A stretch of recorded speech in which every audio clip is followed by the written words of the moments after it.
Eu gostaria nessa manhã de compartilhar um pensamento que eu tive agora de manhã.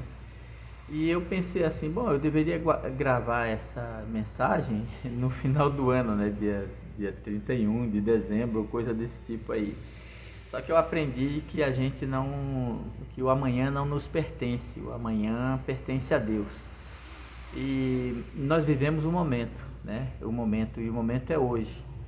E eu queria compartilhar uma palavra que está escrita no livro de Oséias, no capítulo 6, que diz assim: Oséias no capítulo 6, versículo 3 diz assim: Conheçamos e prossigamos em conhecer ao Senhor.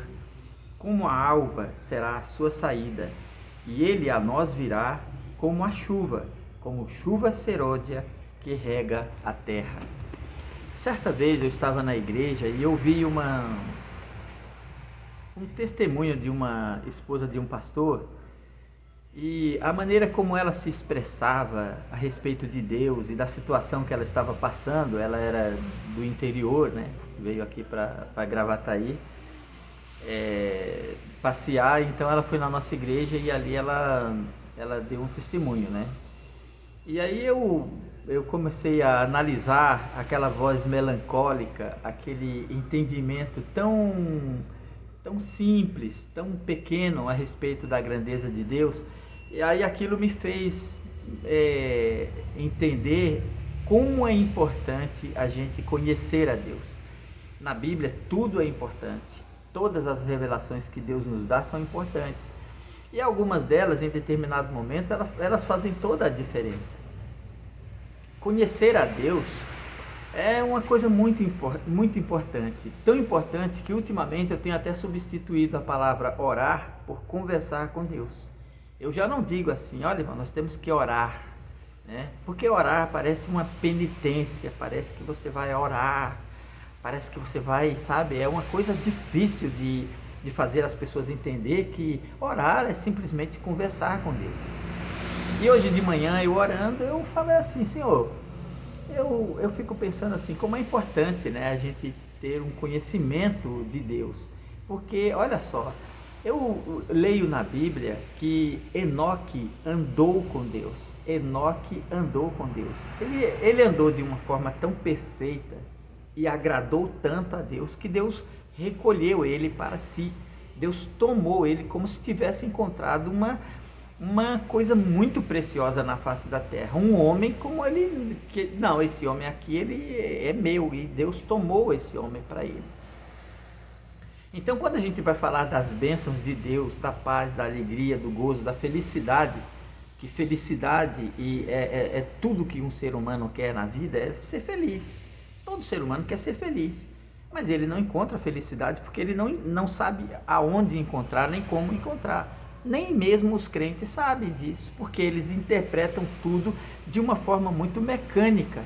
Orar para eles é chegar diante de Deus como se estivesse diante de uma estátua, dizendo: Senhor, abençoa minha mãe, abençoa meu pai, me dá um emprego, Senhor, me ajuda nisso.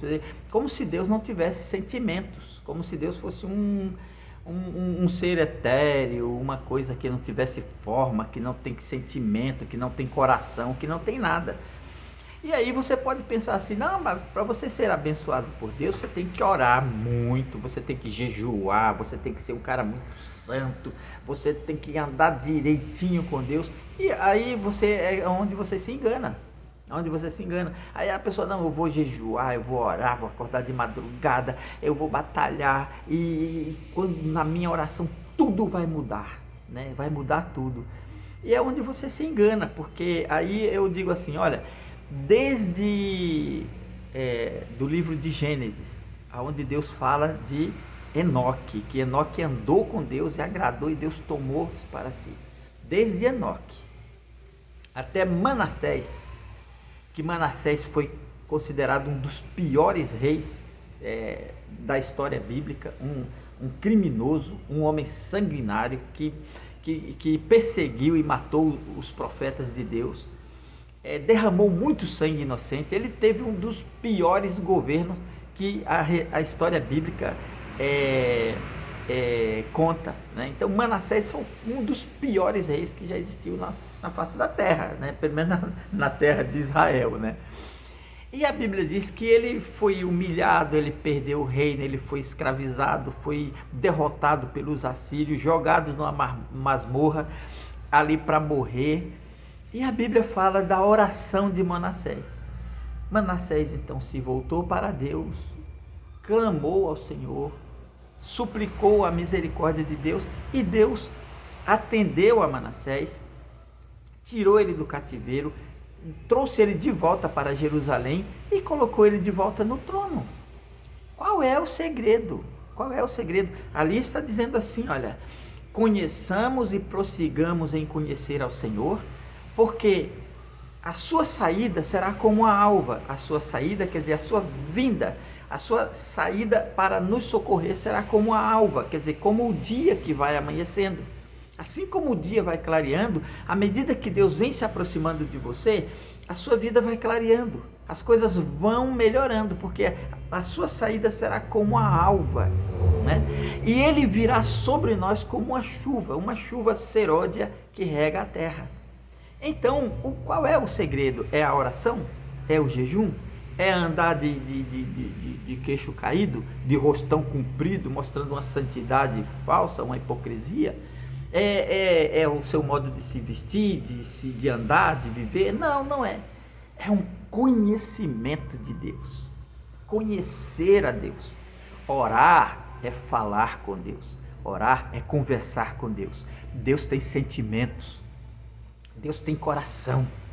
Deus se entristece. Deus se aborrece. Deus tem raiva. Deus tem ira. Deus tem amor. Deus se vinga. Deus faz o bem. Eu honro aqueles que me honram, os que me desprezam são desprezados. Se nós conhecêssemos a Deus verdadeiramente, Ele viria sobre nós como a chuva no momento de necessidade. Se você andar com Deus, a entender o que é andar é ter comunhão com Deus. Andar com Deus é colocar Ele em primazia na sua vida. Andar com Deus é fazer dele a razão da tua vida e da tua existência. É colocar ele na frente de todos os teus planos, não na rabeira das tuas coisas que tu faz na vida, dos teus planos. É fazer de Deus a prioridade da tua vida. É fazer dele a coisa mais importante da tua vida. É realmente confiar. Não é chegar lá esporadicamente pedindo, porque tem crente que pensa que orar é só pedir. Pedir é uma coisa, receber é outra, mas ter comunhão com Deus é ter certeza absoluta de que Ele virá sobre nós, como chuva serôdia, como chuva que rega a terra. Os seus ouvidos estão atentos à nossa oração, à nossa súplica. Então, em vez de você simplesmente achar que deve orar a Deus, você deve ter comunhão com Ele. À medida que conhecemos a Deus, tudo se transforma. Nada, não há barreiras que nos impeça de ouvir a voz de Deus falando no nosso coração. Não há dificuldade que Deus não remova de diante de você para que você seja feliz e abençoado. Quando você entender que Deus tem sentimentos, que Deus tem amor, que Deus tem zelo pelas coisas dele, e que ele não aceita um segundo nem um terceiro lugar na sua vida, ele não aceita. Amarás o Senhor teu Deus sobre todas as coisas. Amarás ao Senhor teu Deus de todo o teu coração, de toda a tua força, com todas as tuas forças e de toda a tua alma. E esse amor, se você não tiver esse amor por Deus, você não tem nada. Você não conhece a Deus. Porque se você conhecesse a Deus, você saberia que Ele te ama, mas Ele quer também ser amado por você e ter um lugar especial na tua vida. E não ser sempre colocado em segundo plano, como ele hoje está na vida da grande maioria dos crentes. Então, a próxima vez que você sentir necessidade de orar, pense consigo mesmo: eu vou conversar com Deus. Que Deus te abençoe, te guarde, te ajude e te faça compreender esse grande mistério. Porque Deus honra quem honra Ele. Ele ama aqueles que amam a Ele também. Nós o amamos porque Ele nos amou primeiro.